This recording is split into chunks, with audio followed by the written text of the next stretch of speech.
High বন্ধুরা, তোমরা সবাই কেমন আছো? আশা করি তোমরা সবাই খুব খুব খুব ভালো আছো। আর আমিও খুব ভালো আছি, বিন্দাস আছি। আর আমি কি করেছি, দুদিন ব্লগ দিতে পারিনি, এর জন্য আমি সত্যিই তোমাদের কাছে ক্ষমা চেয়ে নিচ্ছি। কারণ আমার শারীরিকভাবে একটু অসুস্থ হয়ে পড়েছিলাম, সেই জন্য। তো আজকে থেকে আমি আমার ব্লগটা শুরু করছি।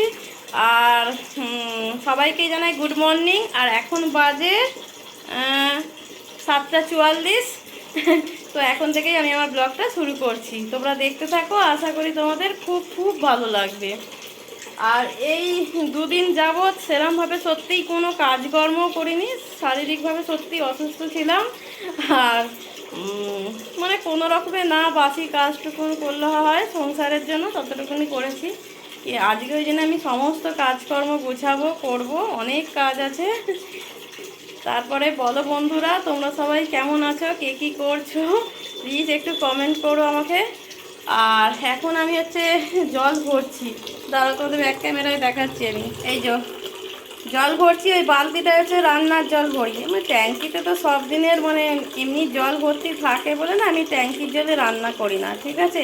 আমি যে ডাইরেক্ট যে টাইম কলে জলটা আসে, এই জল থেকে আমি রান্না করি। ওই জন্য এই বালতিটা শুধু রান্নার জন্যই রেখেছি। আর এমনিতে খাবারের জন্যই তো বোতল ফতল সব রয়েছে। আর এখানে এই যে ফ্লাস্ক রয়েছে, ফ্লাস্কগুলো এখনো ভরা হয়নি, সব ফ্লাস্কগুলোই ফাঁকা পড়ে আছে, এগুলো সব ভরবো।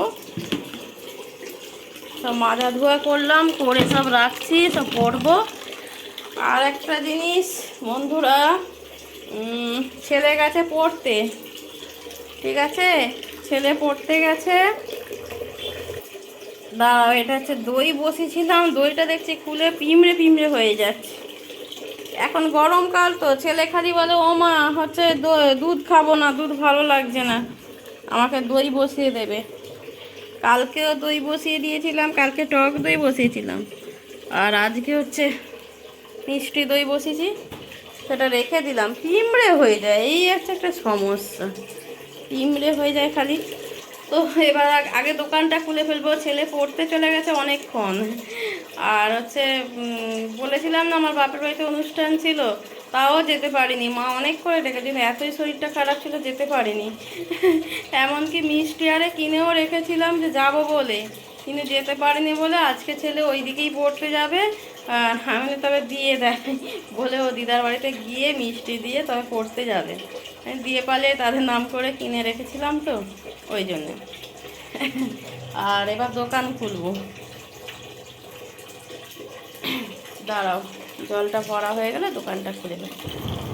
তারপর বলো বন্ধুরা, তোমরা সবাই, পাখা চলছে, হ্যাঁ, কিছু মনে করো না, কারণ এত গরম আর কি সহ্য করা যাচ্ছে না, ওই জন্য পাখাটা চলছে। আর আমি এই যে চা নিয়ে বসেছি, র চা করেছি, নিয়ে বসেছি, এখনও মানে শরীরটা খুব যে ভালো তা নয়।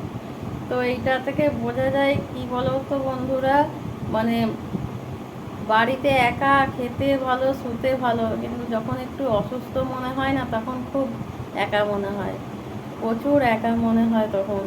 মানে কেউ একটু সাহায্য করার নেই, কেউ একটু কিছু বলার নেই না, খুব খারাপ লাগে তখন। তারপরে মানে কেউ এক ফোঁটা জিজ্ঞাসা করার মতো মানুষ থাকে না যে কি হয়েছে তোমার, তাই না বলো বন্ধুরা, তখন তো সত্যিই খুব খারাপ লাগে।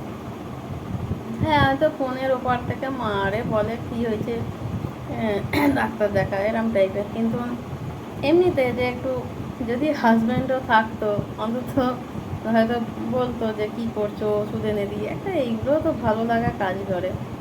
কিন্তু এখানে সমস্তটাই চুপচাপ সহ্য করতে হয়, থাকতে হয়, কিছু করার নেই।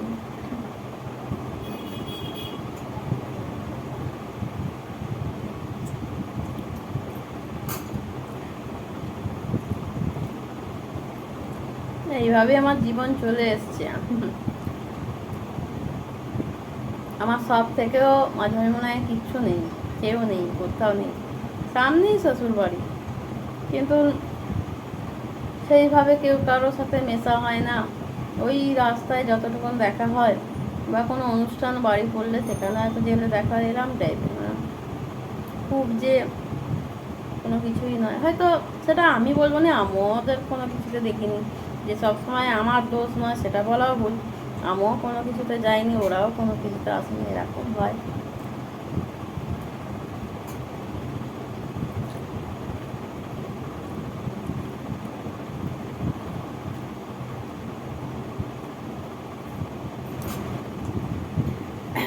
এইসবের জন্য কিন্তু অ্যাকচুয়ালি আমরাই দায়ী, কারণ আমরা সুখটাকে সবসময় এনজয় করি, দুঃখটার সময় তখন মনে হয় যেন কেউ পাশে থাকলে ভালো হতো, তাই না? অ্যাকচুয়ালি কারো দুঃখের সময় সত্যিই পাশে থাকা দরকার, তবেই বোঝা যায়।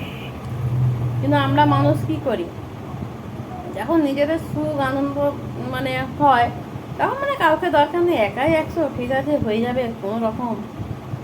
কিন্তু যখনই কোনো কিছু শরীর খারাপ হোক, কোনো দুঃখ হোক, মানসিকভাবে মানে কোনো কিছু প্রবলেম হোক, যাই হোক না কেন, তখন মনে হয় যেন ইস কেউ আমার পাশে নেই, কেউ আমার পাশে নেই, তখন এই ফিলটা হয়।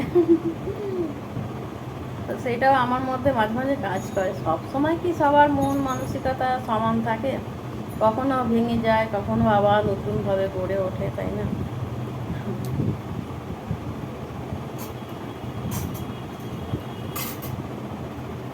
সবাই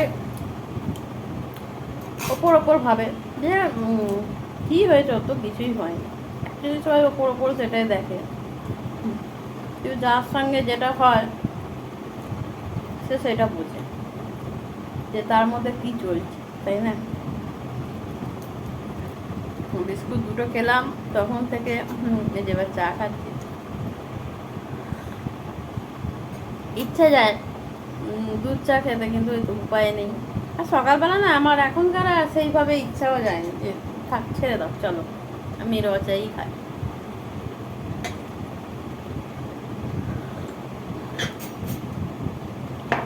তারপর বলো বন্ধুরা, প্লিজ তোমরা সবাই আমার পাশে থেকো।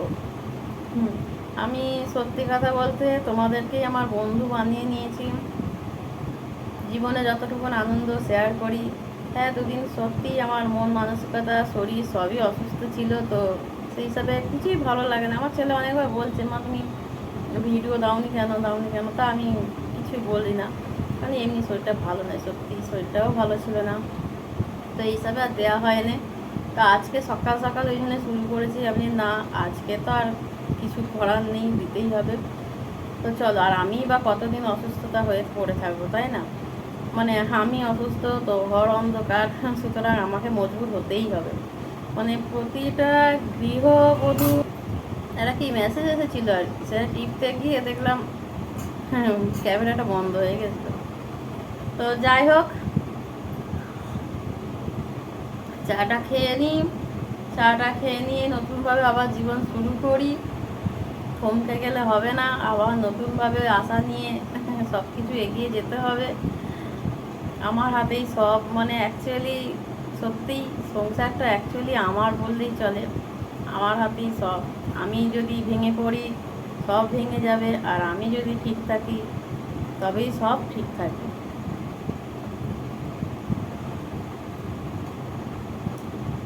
জীবনে অনেক সময় অনেক ঝড় বয়ে গেল, কাউকে কিছু বলতে পারি না। স্বামী সে তার কাজে দিয়ে ব্যস্ত থাকে, সে এতটাই ব্যস্ত থাকে তার সময়ই নেই কিছু শোনার মতো।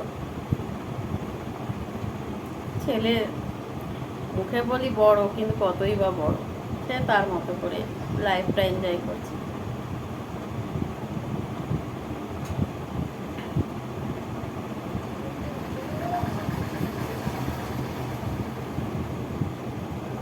তোমাদের সঙ্গে কথা বলতে চাটা একদম ঠান্ডা হয়ে গেছে বন্ধুরা।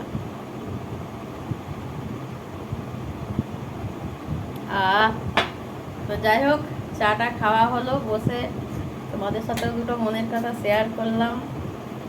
এবার দেখি কিছুটা তো কাজ করি, কাজকর্ম করি, স্বাভাবিক জীবনে আসি।